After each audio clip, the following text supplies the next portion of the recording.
Good day, welcome to our podcast. My name is Eliam Noxolo and I'm with Noxolo. Today we are diving into Angela's Carter, the Bloody Chamber, a story that takes familiar fairy tales like the Bluebeard and transforms them into unsettling Gothic world.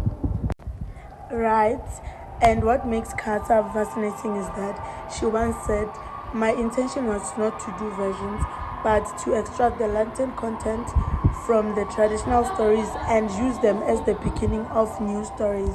And critics disagree on what that means. Some argue that the Bloody Chamber exposes how elite men use fairy tales fantasies like happy endings to lure, control, and exploit women.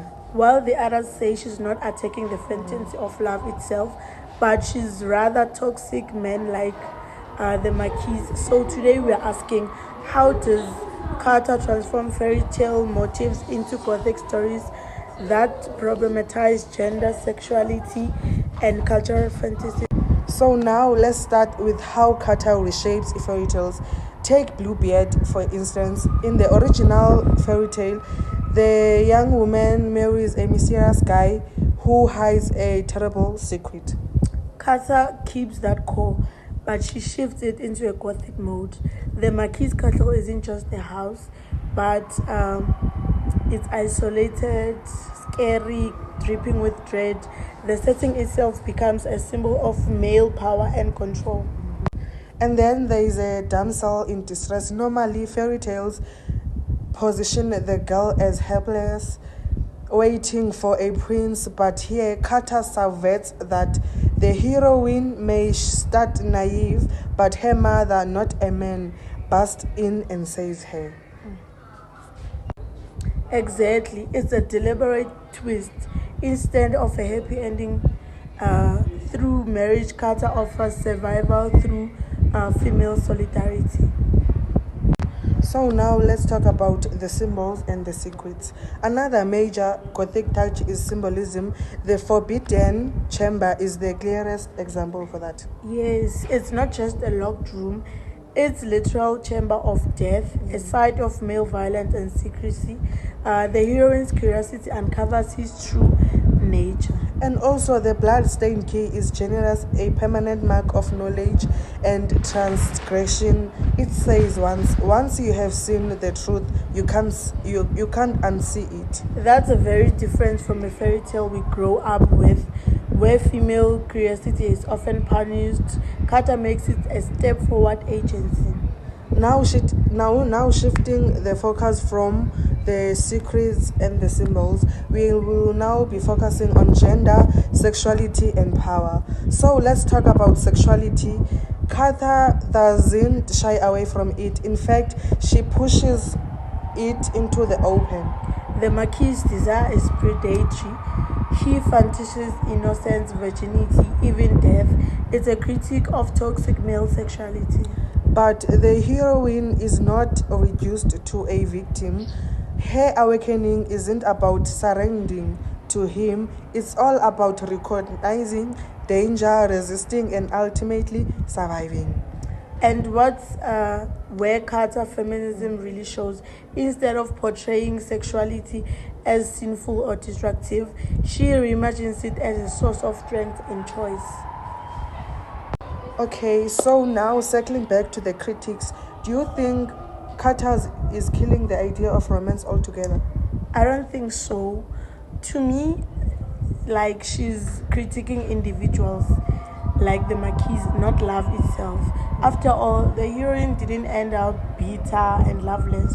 She rebuilt her life, keeps her piano, and she lived with her mother. True, but you could argue that Carter does expose how fantasy of happily ever after can be used to trap women. The Marquis loses his bride with wealth, promises her of romance, and behind it all is exploitation. Yes, maybe that's Carter's point. Love isn't the problem, but the way society packages it as a fairy tale can be dangerous. Okay, now just to explore more on the Gothic theme. So Angela's Carter, the Bloody Chamber, employs the Gothic to expose how innocence is both fetishized and exploited by predatory men, while also drawing on the themes that resonate with Halloween traditions of fear, disguise, and appeasement. The Marquis, as described as a lion with a great man, who dark men streaked with silver, gives him a monstrous aura, is captivated not by the heroine's maturity, but by her youth and purity. He calls her the child with her stick-like limbs, dressing her in white so that her innocence becomes a costume, a performance of vulnerability that predators find irresistible, in the same way that Halloween monsters are pacified by children's costumes and treats. Carter shows how innocence becomes the offering that appeases monstrosity. The jewels, gowns, and luxuries the Marquis offers are his own kind of treats designed to entice and pacify the heroine while disgusting his predatory intentions. So now shifting the focus, we will now focus on Carter's role in the first wave feminism and the second wave feminism.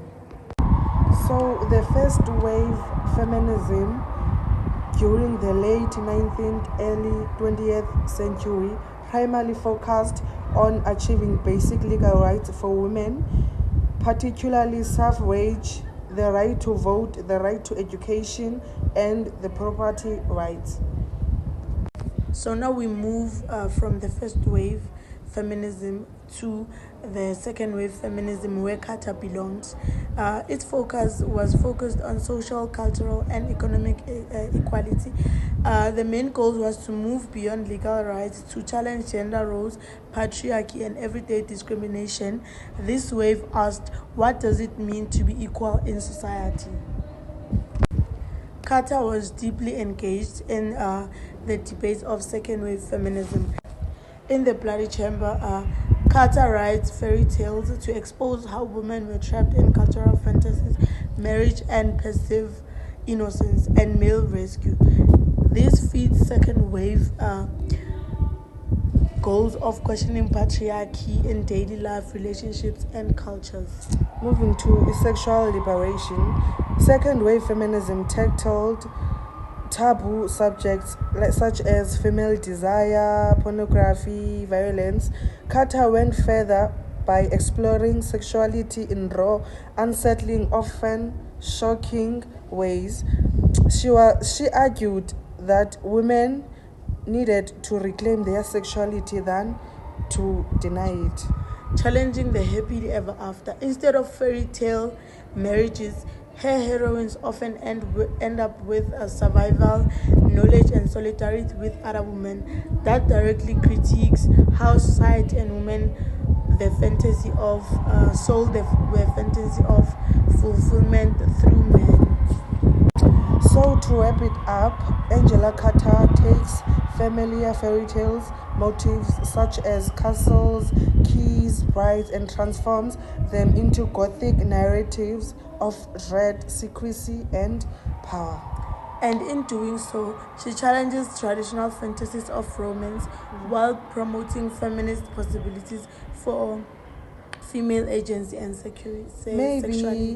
Maybe happily ever after is not about marriage at all, but about survival, freedom, and women writing their own endings.